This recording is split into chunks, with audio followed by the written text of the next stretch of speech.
देशातील शिक्षण व्यवस्थेच्या प्रश्नावरून मराठी बिग बॉस फेम दिव्या शिंदे यांनी केंद्र सरकारवर निशाणा साधलाय। हजारो विद्यार्थ्यांचं शैक्षणिक नुकसान होत असताना सरकारकडून योग्य निर्णय घेतले जात नसल्याचा आरोप त्यांनी केलाय। केंद्रीय शिक्षण मंत्री धर्मेंद्र प्रधान यांनी राजीनामा द्यावा अशी मागणी दिव्या शिंदे यांनी केली आहे। मागणी मान्य न झाल्यास युवकांच्या वतीने तीव्र आंदोलन छेडण्याचा इशाराही त्यांनी दिलाय। याबाबत दिव्या शिंदे यांच्याशी बातचीत केली आहे आमचे प्रतिनिधी संतोष मोरे यांनी। पाहूयात। सर, प्रमुख मागणी हे सगळं यूथ जीव तोडून सोशल मीडियाच्या माध्यमातून आंदोलनं करतंय। सोनम वांगचुक सरांसारखे लोक उपोषणावरती बसलेत आणि तरी सुद्धा जनतेला माझ्याकडून हे ऐकायचं असेल की सीजेपीच्या मागण्या काय, तर मी असं समजते की ही जनता अजूनही बहिरी आणि मुकी होऊन बसलेली काय, की एवढ्या लोकांचा जीव गेला, एवढ्या स्टुडंटचा जीव गेला, तरी सुद्धा तुम्ही रस्त्यावरती उतरत नाहीये। तर आमच्यासारख्या लोकांना आमचं घर दार शिक्षण सोडून न्याय मागण्यासाठी रस्त्यावरती यायला लागतं। जर योग्य माणसाच्या हातात सत्ता असती तर आजचा हा विद्यार्थी शिक्षण घेत असता, रस्त्यावरती उतरला नसता। हे सांगण्यासाठी आज आम्ही रस्त्यावरती उतरलो। लाखोच्या संख्येने देशभरामध्ये धर्मेंद्र प्रधान यांच्या राजीनाम्याची मागणी करण्यात येत आहे।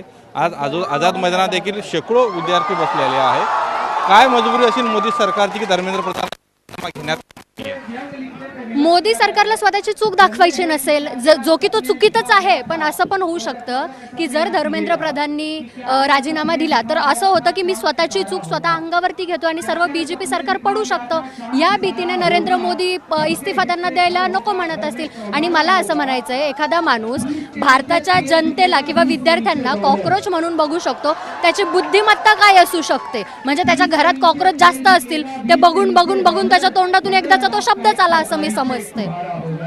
कॉकरोच हा शब्द तर कुठेतरी सुप्रीम कोर्टाचे जे मुख्य न्यायाधीश यांना उच्चारला होता, त्यानंतर ह्या पार्टीच्या बंद करण्यात आलेला आहे।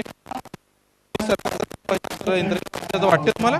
मग सर, तुम्हाला काय वाटतं, कुणाचा दबाव असू शकतो? भारतामध्ये सत्ता ज्या हातामध्ये आहे, जो माणूस विदेशात फिरतोय, ज्या माणसाला भारतीय विद्यार्थ्यांची चिंता नाहीये, तो माणूस जेवण सोडून बसलाय, त्याची चिंता नाहीये। तुम्हाला काय वाटतं या सगळ्या गोष्टींवरती कुणाचा प्रभाव असू शकतो? म्हणजे तुम्हाला जर माझ्या तोंडून ऐकायचं असेल तर मी साफ म्हणते की ह्या सगळ्या गोष्टींवरती जातीवादी मनुवादी RSSचे जे सत्ताधारी आता बसले त्यांचंच प्रभुत्व आहे, तेच हे करायला सांगतात आहे, म्हणून या सगळ्या गोष्टी भारतामध्ये होतात आहे।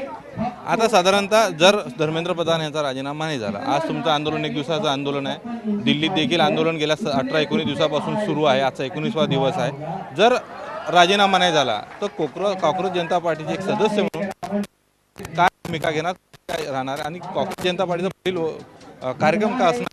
मी कॉकरोच जनता पार्टीला दलित पॅन्थर आणि सरकार युवा सेनेचे प्रतिनिधित्व म्हणून सपोर्ट करायला आले।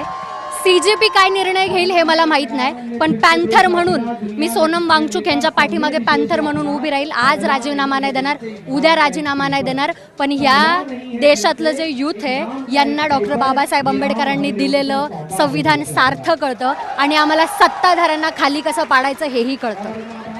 एकंदरीत आज जरी राजीनामा नाही दिला, मात्र उद्या तरुण हे जे युवक आहे हे या सरकारला खुर्चीवरून खाली पाडण्यास सामर्थ्य असल्याचं अभिनेत्री शिंदे यांनी म्हटलेलं आहे। कॅमेरामॅन श्रीकांत शिंदे, संतोष मोरे, मुंबई।